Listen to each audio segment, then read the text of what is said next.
Well, hello there. Happy Tuesday. Welcome to another episode of Talk Tuesday with Dr. Lorrie Trout. Grow Grace Restores Overcoming Women. I'm the executive director and one of the founders.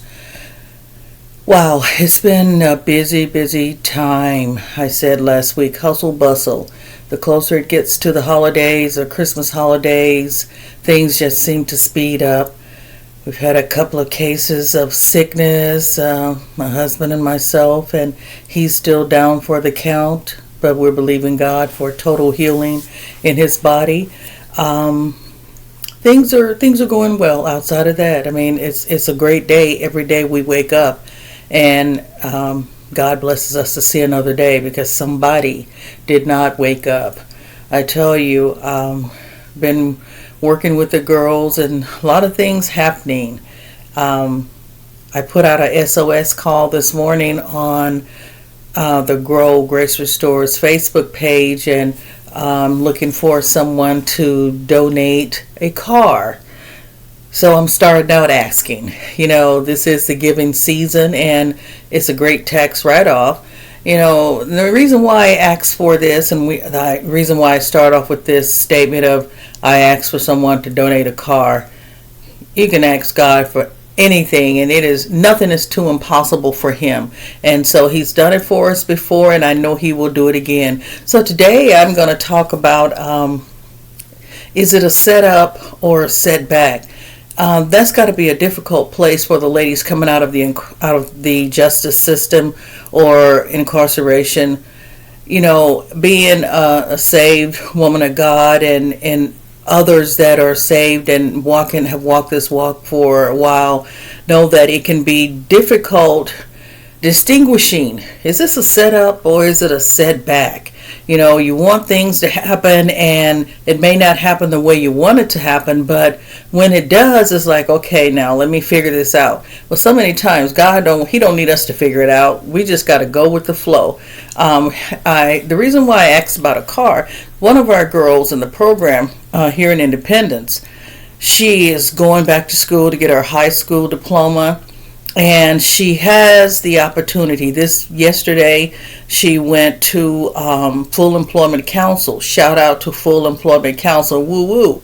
They've got some awesome things going on there. And she went in there, and so her whole goal, she's been wanting to get this diploma so she can go to college to be a dental assistant. Well, when she went there yesterday, her plans, her getting her diploma, she went there searching for about a job and was looking through their brochure, and I was in the car when I went back in with the brochure in hand.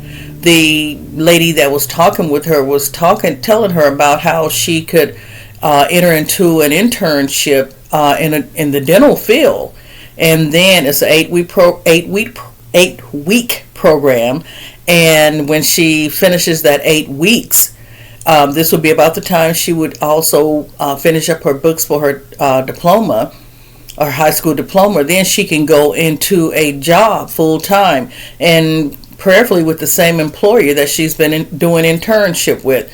So there are so many opportunities out there, and I am so happy for her because she said, I don't just want a job, I want a career. I don't want to be going here working and there working. She got messed around on some cleaning job, and they told her they paid her salary in 3 payments. Now, how are you going to cut somebody check in 3 payments and pay them? This is all these girls got. And they said we had to divide it in 3 payments. What? She ain't buying nothing. She worked. So pay her money. So this is an opportunity for her to go to school and work through this internship program and proceed on to become a dental assistant. And riding Lyft and Uber is just insane. I put that on the I posted that on our Facebook page this morning. It's costing outrageously too much. How can anybody succeed or make it having to pay those rates? And then the bus, who knows if that's going to be running at that time, whatever hours her job will be. So having transportation in that house will be such a need, or is such a need. And so we're just believing somebody. We believe in God. I'm going to come back and say, guess what? God answered our prayer. We are praying for a vehicle. I'm not talking about no high sporty car and all this. I'm talking about a vehicle that's reliable and we get them to and from. And so this could be, she's been working on this and she's got some other things going on. And it's easy to get disappointed, discouraged, and it could be looked at, some things that happened, with the system last week or week before last, and you could see it as a setup. But you know what? You have to ride it out. And this could be discouraging for anybody. God can use a setup or a setback, so we may think, to set us up for his blessings. And so she saw what happened last week or 2 weeks ago. It was a setback in dealing with her lawyer and going to court and all these things. She get one thing accomplished and then there's something else that comes along and set back. But at God's timing, it all works out. So and then we had another one of the girls. I don't even see how they expect them to work when you got all these different classes they're mandating for them to attend. And so some every day during the week. Now, how can she work a job? And so she just recently got married, and the worker told her, which I just can't believe this, now that you've got married, all those things that you've taken or those classes you've taken, that was just a waste. You got to start over. Now, why would you tell somebody that? That's disheartening. That is very disheartening. She is working on her and her husband getting their family together, and why wouldn't you want them to be together so they can raise their child together? And so instead of saying those classes you've taken, that's not going to help, or what we've already accomplished or gone through is a waste, she should have said, okay, so now let's apply what we've done in these past few weeks, and let's see how we can intertwine this and apply this as husband and wife. Now you understand the concept of doing this and that as a single mom, but now you are a wife, so let's look at working at this as a husband and wife. Some of these things these people say to these girls is just ridiculous. And it is like setting them up for failure. And it is disheartening. And so many times you get told so many negative things, it is hard to come out of that mindset to receive anything positive. So I understand having to work through and dig through the rubbish and dig through all the stuff that they have gone through to try to get them to realize that, look, this is real. We're here to help you. We're here to love you. We're here to show you the positive and good side of things. So it's difficult, but this is what we do. So I told her, God gave her a word. And I told her, she sent it out and shared it with the girls in the program. And I texted her and chimed in on the text. And I said, that was an encouraging word from God to you, to let you know that he is the judge of all situations and all manner of circumstances. Don't let anybody tell you that you can't and you ain't and you this and that. Only listen to what God says you are. You are a mother. You're growing. You're trying to do the right thing. You keep doing the right thing, and don't let somebody just put you down and try to discourage you to make you go back the other way. So she's looking for another caseworker, which I don't blame her.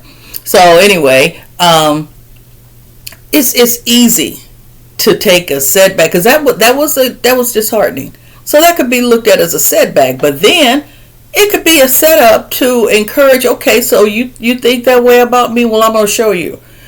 Stick with the Lord. Stick with God. And let him continue to show you the way to go. She's been attending church, and she's been really getting into CR and things like that. And so I tell them all the time, I said, when you're trying to do right, the devil going to come after you. He don't want to lose you. He going to come after you one way or another. So, this is why we as women of God, these new babes that are coming into the kingdom, they're coming from the streets, they're coming from jail, they're coming from prison. They need someone there to help support them, to help them understand whatever they may be facing. Is it going to be a challenge? Yes.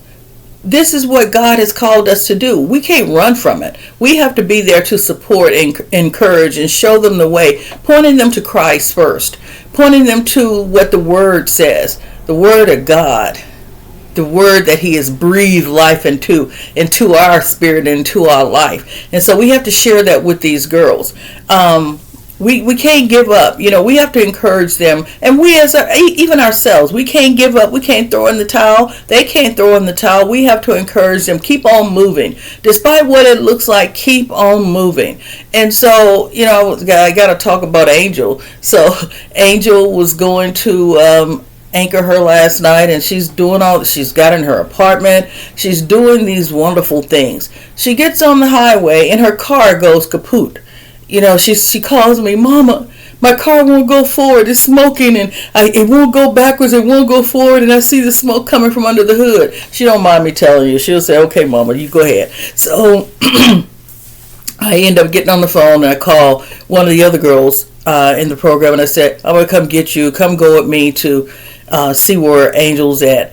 And so Angel was on her way to anchor her. So we get there because I hate driving at night. I don't know these streets, and I knew Alicia would know. And so she knows the back streets, and she knows Independence. So she gets in, and I'm like, okay, you drive. And I'm letting her drive my car. And so I'm sitting over there. I had no clue where we were going. And we found Angel, and we got her, and she's got all this oil and stuff coming from under the front of her car. And I told her, I said, and she's back there praising God and praying with her dad on the line and everything. And I said, even through the car messing up, you still gonna praise God? And she said yes. And so then I thought, this went hand in hand, because it could have been, she could have been disheartened, she could have been discouraged. But when she got home, we took her home and everything, and I texted her and I said, you know what, this is God's way of saying maybe you need to get some sleep, because she had to go to work. And so she was going to go support somebody else, and instead of going home and getting sleep. We have to rest our bodies. That's in one of the elevation things, self-care, and you have to take care of yourself. And so I said, this is God's way of you saying you need to get some rest, and so everything will be okay. And so even through her car breaking down, she was still full of joy. But what the enemy meant for bad, God had it already purposed for good, for her to rest, get some sweet sleep, and get up and be able to go to work late at night. So she was an example for Alicia, because it's funny, because Alicia was telling her, saying this could possibly be what's wrong with the car, that could be wrong, or that. And when they got her car to her this morning, that's exactly what Alicia said that was wrong with it. And so she's going to be without her car for a day or so, but she's taking people places, she's doing things, she's still involved in ministry, she's serving at our church. And so the enemy comes to discourage. He's going to come after you some kind of way, one kind of way, some kind of way or another. And so we have to learn to keep pushing on through. And so the same thing with these girls when they come out of incarceration, or when they come out dealing with the justice system. They may already be out, but you have to learn and have to help them learn to push on through. That setback may not be the end of things. God may want you to set back for a minute. It may not be time right now for whatever you want to do. Set back and get prepared and let God do His work in you, and sit back and see what it is that He has for you. Don't try to rush things. They come out and they're like, oh, I'm going to do this, I'm going to do that, I got to do this, I got all these plans. No, just wait. Hold on, Sally. Hold on. Hold your horses. I always say, hold your horses. And my grandbaby said, Nana, hold your horses. I said, yeah, hold your horses. Just don't rush it. Don't rush it. Wait upon the Lord, and He will renew your strength. And so, I can't say how much and how many times that I'm learning now, even now, to wait.